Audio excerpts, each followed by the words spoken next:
Hello everyone, welcome back to another episode of the BARROW AFC career mode, and today we're just going through a heck of a lot of games. We're going to go through January as well, the January transfer window, and I'll show you all things that we did, which isn't a lot. I'll show you everything we did and just kind of just go through all the games really. As you can see there, from where we left off, we have Lana as our number one guy, and then we are in 9th place, which is pretty good. It's pretty good. This is our first season in the Premier League, so can't really expect us to be top or even be pushing for Champions League or European football at the minute. But we're nearly there. That's not bad. 9th place ain't bad at all.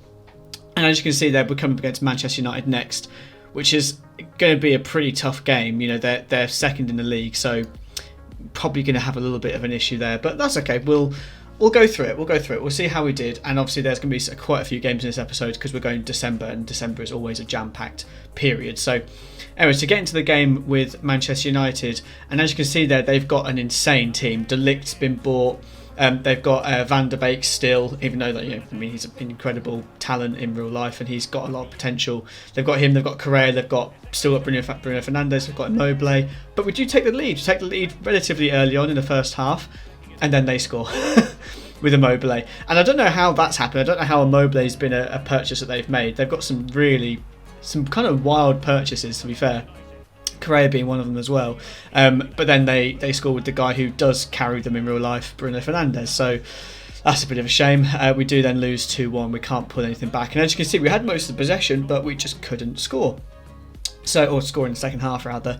Then we come against West Ham, and I'll take a little bit of a break from just explaining what's going on in the games for a minute, and just to say, this team that I've been playing with, this Lana and Butler, etc. They've progressed really far, and the fact that we're in this division even is pretty incredible, because that has come through, three consecutive promotions. Yeah, 3 consecutive promotions. So that's pretty impressive, and the fact that we're actually able to hold our own against the likes of Manchester United is absolutely wild. But then against West Ham we do start to struggle a bit, and we do, from what I remember, we concede again here. I think we might lose this one even 4-1, I can't exactly remember, but you can see from the shots that they had and the possession that we had, that they just absolutely battered us, to be honest, for most of the game. They absolutely ruined us. And yeah, I mean, there you go, 9 shots, 8 chances, and we had 1 shot, and we scored 1 goal. To be fair, we're clinical, but my word, we got absolutely slapped in that game. So yeah, but the fact that we're still able to, sometimes at least compete with these teams is testament to, I guess, the recruitment that we did early on, and the fact that they've actually developed. Because sometimes to be fair, our defence hasn't developed that much, but sometimes you'll buy these players and they just won't develop very much. So we must have got lucky with Lana, Butler, etc. Well, Butler was obviously one that we'd recruited really early on from our youth team, and he's insane. But anyways, yeah, so we then come against Burnley. We go 1-0 up early on, and then we go 2-0 up in the 40th minute through Musiala. Again, another player who's progressed brilliantly through us. And in real life, I'm interested to actually see how he progresses, because I've not seen him play all that much this season. Not like Bellingham, for example, who's played quite a few games and playing really well. Same with Foden, actually. I'm quite interested to see how he goes. Anyway, that's enough about real life football, because, yeah, whatever, but this isn't real life football, but I'm interested to see how they progress. And then we do concede against Burnley actually to make it 2-1, but then Lana scores in the 68th minute. Who else would it be to make it 3-1? And that's how it stays against Burnley. We win that game. It's just cool that we're actually getting these good results against these really tough teams the first time in the Premier League. And I have a feeling, this is what I'm hoping for, I guess, what my aim is to get into European football this season, albeit even if it's just the Europa League, just something that we can go for, something that we can really say we've won this trophy. I guess that's what we really want to do. And then next season's the season where I want to really kick on and try and win the Premier League, or at the very least finish in a top 4 spot, I guess. But I want to start picking up some silverware, because I'm aware that it's late April, we're nearly in May. I guess I do have till September to do this, but that's only 4 months. That's not a lot of time. That's not a hell of a lot of time. So, and we've only just got in the Premier League, and we've started this episode. We started this series in October, I think. So, yeah, we've got time, but we need to start seriously picking up the pace, and that's why I've got so many games, and I'm doing more than 1 month each episode, because a month an episode, while it would be fine if I was doing daily uploads, for example, or one every 2 days. it would be fine. But it's it's not good enough, and it's not enough for us to be doing weekly uploads to be able to do this. Which, by the way, this week will be a double upload week because I'm aware that I didn't upload on the weekend.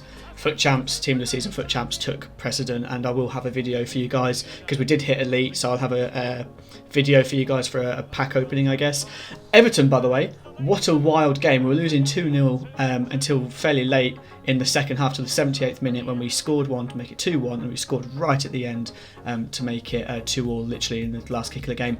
And then we played our second string team in the Cup against Peterborough, and we beat them 2-1. I think some of our first team players did come on to play. And then we come against Manchester City, which, I don't know if you remember this, but in a couple of episodes back, we've actually played them already this season, and I believe we beat them. Actually, we beat them. I think it might have been like 2-1, maybe, or something like that.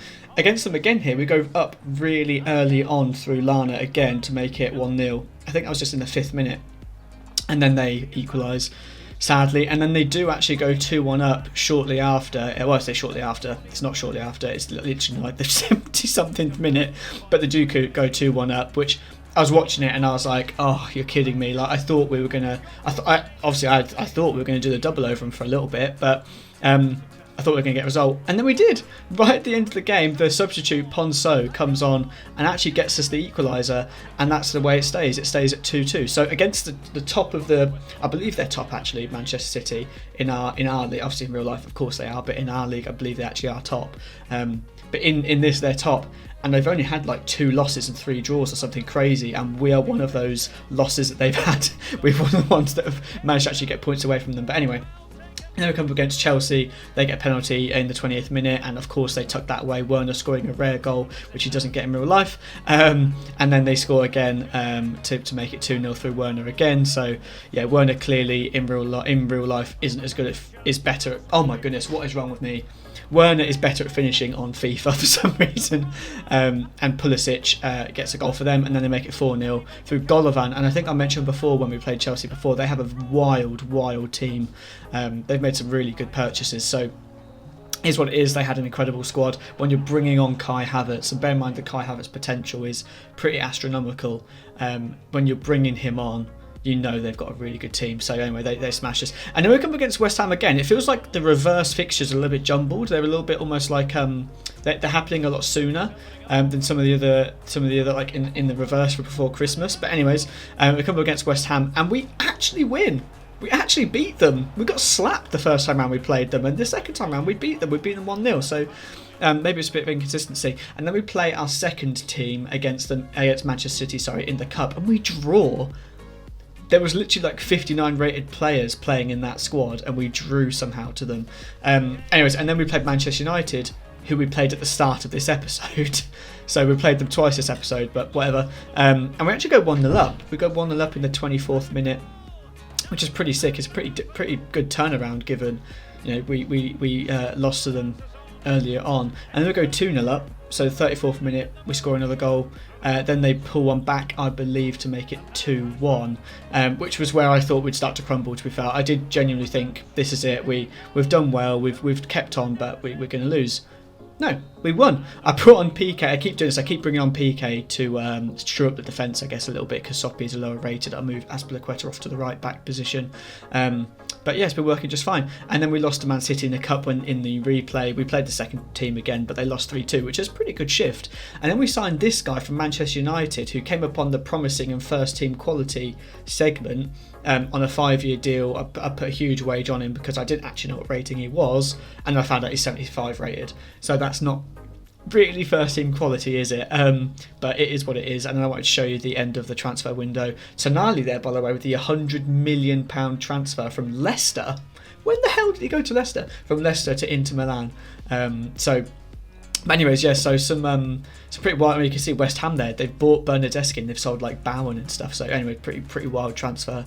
And I had to look through this Dutch centre back stats and saw that he's got good stats. He's got good pace, good physical. He'd be a great Ultimate Team card.